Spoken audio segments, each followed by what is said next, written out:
திரு Sumanth, 2019 formula அப்படின்னு திமுக பின்பற்றினா அது அந்த கட்சிக்கு ஒரு பிரம்மாண்ட வெற்றியை சாத்தியப்படுத்தி கொடுக்குமா இந்த முறை? ஒரு 2 மாதத்துக்கு முன்பு, ஈவன் 1 மாதத்துக்கு முன்பு கூட 40க்கு 40 அப்படிங்கிறது சாத்தியமாகத்தான் இருந்தது அப்படிங்கிறது என்னுடைய கருத்து.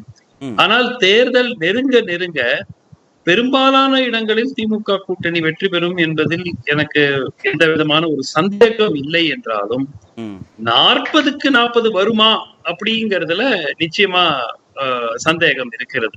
ஏன்?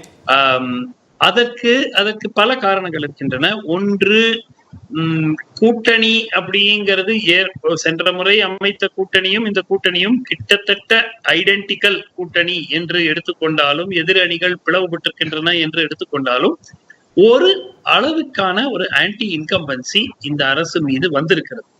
அதனுடைய பிரதிபலிப்பு தான் நீங்க பாத்தீங்கன்னா, உங்களுடைய கருத்து கணிப்பை நான் ஏற்றுக்கொள்ளவில்லை. 38% சுமார் திமுக கூட்டணி கொடுத்திருந்தார்கள். அவர் என்னை பொறுத்த வரைக்கும் 40 தாண்டுவார்கள். ஆனால் 53% 2019 53% சுமார் பெற்ற ஒரு கூட்டணி இன்னைக்கு 38, 40, 42 நம்ம பேசிக்கிட்டு இருக்கோம்னா, அது ஒரு மிக மிக பெரிய ஒரு அபாயகரமான ஒரு எச்சரிக்கை மணியாகத்தான் நீங்க பார்க்கணும். திமுக இந்த முறை அவர்களை பொறுத்த வரைக்கும் பார்க்க வேண்டிய எண் என்பது எத்தனை இடங்களில் வெற்றி பெறுகிறார்கள் என்பது அல்ல. அந்த வெற்றிக்கு காரணம் எதிர் அணிகள் பிளவுபட்டிருக்கின்றன காரணம் தானே தவிர, தங்களுக்கு வாக்கு சதவிகிதம் கூடியிருக்கா குறைந்திருக்கிறா, குறைந்திருந்தால் எந்த அளவிற்கு குறைந்திருக்கிறது என்பதுதான் அவர்களுடைய உன்னிப்பாக கவனிக்க வேண்டியது. திரு ஷியாம்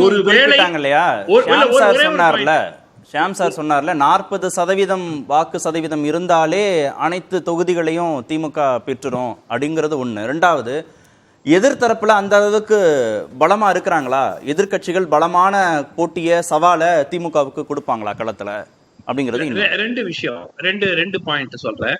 ஒண்ணு இந்த 40% பெற்றால் நீங்கள் எல்லா இடத்திலையும் வெற்றி பெற வாய்ப்பு இருக்கிறது. ஆனால் லோக்கல் கான்சென்ட்ரேஷன் ஆஃப் ஓட், இப்போ ஒரு கட்சிக்கு 30% வருகிறது என்று வைத்துக் கொள்வோம்.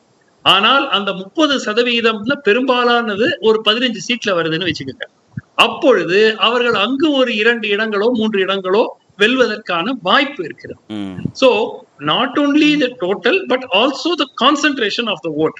சோ அதனாலதான் நான் என்ன சொல்றேன்னா, உங்களுக்கு வழக்கமாக ஒரு 2 cornered contest, A versus B அப்படின்னு இருக்கும்போது, ஈவன் டிஸ்ட்ரிபியூஷன் ஆஃப் ஓட் இருக்கும்போது திரு ஷாம் சொல்வது கரெக்ட். 40% ஓட்டு வாங்கிட்டீங்கன்னா எதிரணி 28, 30 இருக்கும்போது வெற்றி பெற முடியாது. ஆனால் இந்த மாதிரி ஒரு மல்டி கார்னர்டு கான்டெஸ்ட்ல நிச்சயமாக அதற்கு ஒரு 3 இடங்களோ 4 இடங்களோ 5 இடங்களோ இந்த 40% பெரும் கூட்டணி தோற்பதற்கு வாய்ப்பு இருக்கு. இப்போ நடக்கிறத வச்சு பார்க்கும்போது, இப்ப இன்றைக்கு தேமுதிகவோடு கூட்டணி உறுதின்றாங்க, பாமகவோடு கிட்டத்தட்ட உறுதின்றாங்க அதிமுக. அப்படி பார்த்தோம்னா நீங்க சொல்ற மாதிரி பைபோலார்னா அதிமுக தானே ஒரு பெரிய சவாலை திமுகவுக்கு கொடுக்கும் சில தொகுதிகள்ல.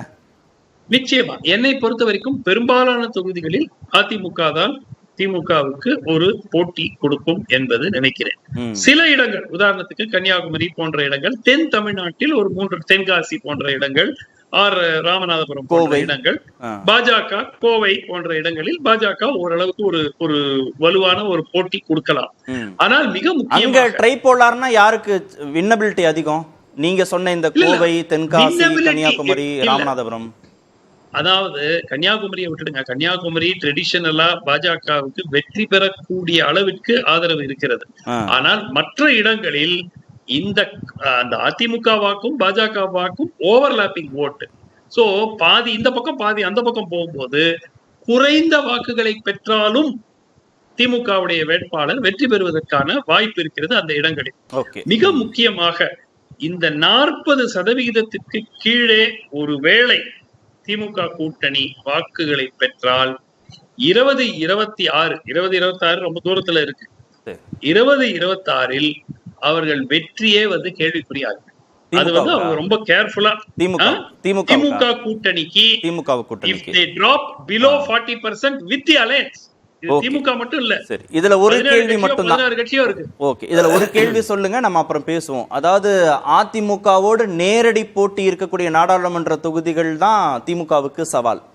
மும்முனை போட்டி இருக்கிற இடத்துல திமுகவுக்கான வெற்றி வாய்ப்புகள் உறுதி, அப்படி எடுத்துக்கலாமா நீங்க சொல்றதுல? இல்ல நான் எப்படி பிரிக்கிறேன்னா, வட தமிழ்நாட்டுல ஒரு கணிசமான அளவான எண்ணிக்கையில் இடங்களில் திமுக போட்டியே கிடையாது. ஏன்னா அந்த கூட்டணி பலம் அவங்கள இழுத்துட்டு வந்துரும், ஜெயிச்சிருவாங்க.